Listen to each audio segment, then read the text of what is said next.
Earlier this evening, our officers worked to protect our residents' rights to peaceful protest. And most of those protesters cooperated and did a fine job, and for that we're thankful. However, there was a small group of people that escalated to violent acts, including throwing projectiles at officers and breaking windows of government buildings. Since then, we have seen a continued and escalating incidents of violence. This includes shootings, or shots fired, and loss of life. This is not acceptable in this community. This behavior will not be tolerated by the IMPD. We're asking that residents who do not live in the downtown area to go home. Enough is enough. Indianapolis, we are better than this. Downtown is not safe at this time.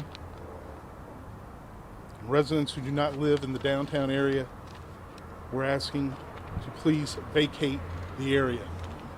For questions, reference our operational stance and what we're doing, I will turn the mic over to Deputy Chief Josh Barker. Good evening. I'll take any questions you guys have specifically to the events tonight. Okay, well, first for the chief, you referred to a fatality. What can you tell us about it? There was a person that was shot earlier this evening. We're still investigating. I don't have much in the way of details of that. Is that Talbot in Vermont? I believe so. Okay. How many people were shot tonight? There was more than one. I believe we're at three. How many reports of shots fired so far? How many reports of shots fired? Multiple. We've shots. lost count at this point. Okay, Josh, maybe you got a handle on this. How many arrests tonight and/or how many weapons have you taken off the streets? We don't have, we're still compiling information on the number of official enforcement action we've taken. I can tell you it has been a number, and that's been driven by violent and riotous behavior by some of the individuals that have come to the downtown area this evening. IMPD seemed to take a more aggressive stance than 24 hours ago when things kind of spun, because I was there when the first tear gas was being thrown. Has that worked?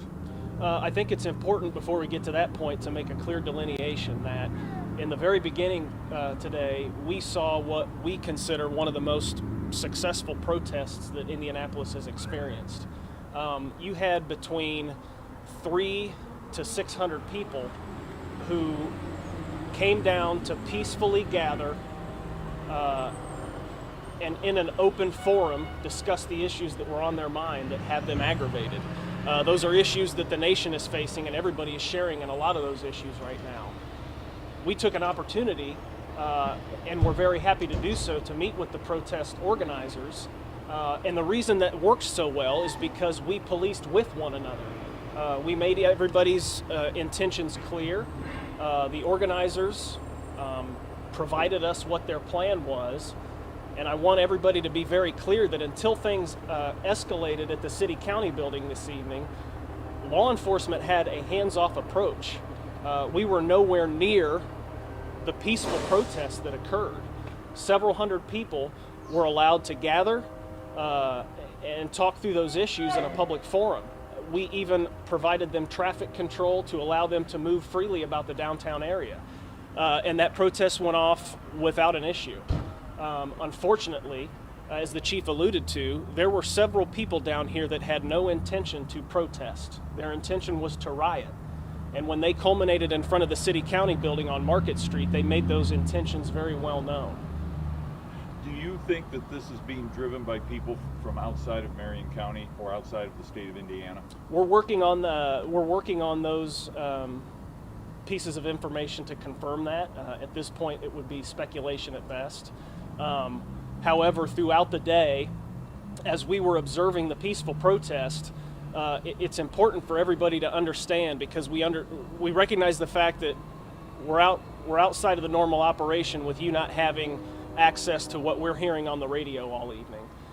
Consistently throughout the afternoon and into the evening hours, as we were observing the peaceful protesters, at the same time we were observing individuals in the crowd that were loading rocks into backpacks. They were preparing bottles of milk to counteract chemical agents used to disperse crowds. Numerous weapons. We had groups of white individuals armed with rifles.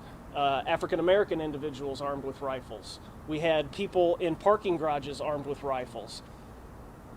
tensions were very high, but because of the proactive relationship and rapport we established at the beginning of the protest, we were able to allow those things to continue to go on with very little concern that there was going to be unrest. As things transpired in front of the city-county building later in the afternoon, again, we observed what we know to be active measures taken against law enforcement to turn a peaceful protest into a violent riot. And that is what we saw occur in front of the city-county building. Rioters using amber lights and emergency equipment in private vehicles to block Market on one end.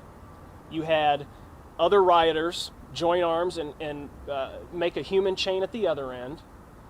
And we saw people donning eye protection, masks, as they moved up and went from a peaceful protest to actively crowding the building, starting to bang on the windows, throwing frozen water bottles, and it culminated in an individual who we caught on camera and will seek to prosecute, actively kicking out a window of our city-county building. This community's city-county building, the center of this community's government. They kicked the window out. Building deputies inside had to request IMPD's assistance. It's important for you to understand that up to that point, there was no proactive law enforcement engagement with the peaceful protesters.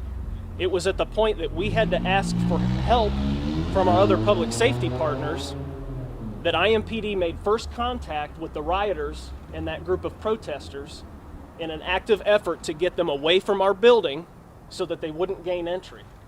And as we did that, we immediately started taking rocks.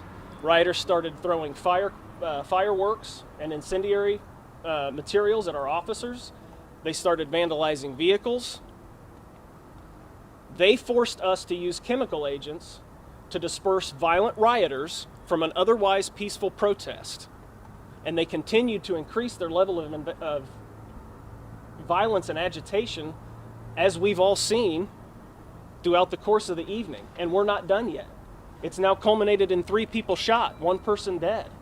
Officers consistently asking for help from occupied businesses and from people that live in this city and expect a level of safety provided by their police department, and their rights feel violated because of a violent few who have come down here to perpetrate a riot in our city.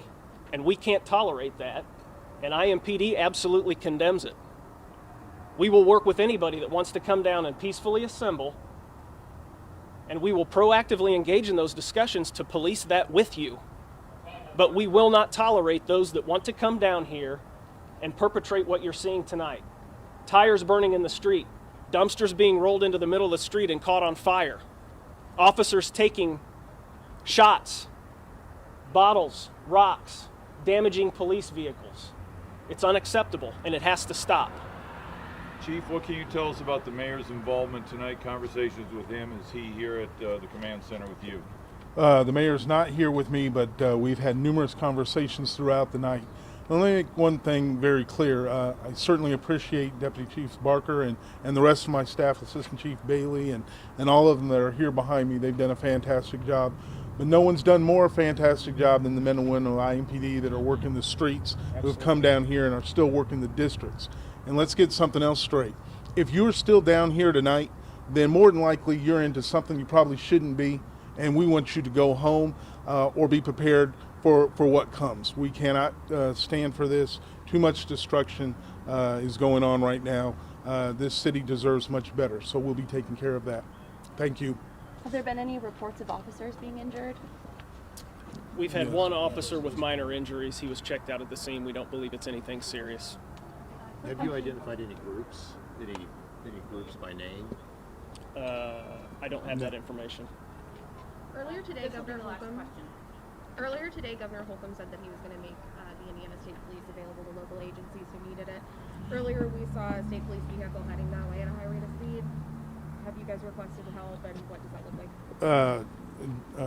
Superintendent Carter has been an asset to us and has made his men and women available to us, and yes, we have taken them up on that offer.